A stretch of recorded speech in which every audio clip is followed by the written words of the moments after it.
first colonized, music was not very popular. People who colonized America at first were the Puritans, who only used music for religion. It wasn't until the late 1600s that other forms of music started making their way overseas. However, since most of the 1600s and 1700s were dominated by war, most of the music was made for military celebration. Any other form of music was a European composer. Fortunately, in the late 1880s, America had its first great and memorable composer, John Philip Sousa.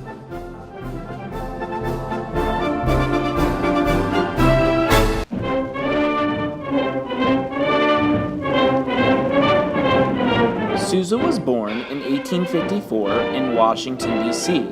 He was raised in a military family and had a very strict upbringing. At the age of 13, Sousa wanted to leave, so he tried to run away and join the circus as a musician.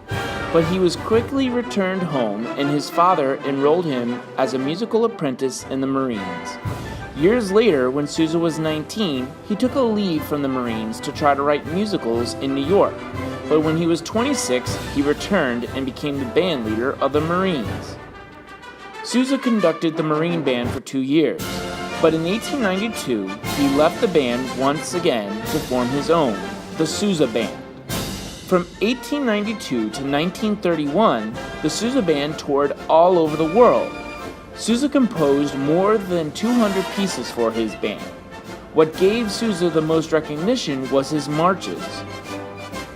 He composed 136 different marches and was nicknamed the March King.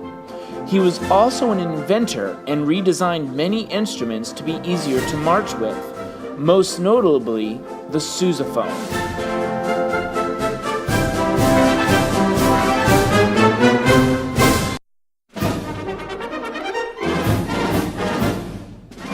While Sousa may have written other types of music, he will always be known for his marches. His Stars and Stripes Forever March was named the March of America, and at one time challenged our current national anthem for that title. His Semper Fidelis March also became the official march of the Marines. Other marches include El Capitan, Hands Across the Sea, The Fairest of the Fair, and the Washington Post March. While touring in Reading, PA in 1932, Sousa died of heart failure in his hotel room, hours after conducting the rehearsal for his Stars and Stripes Forever March.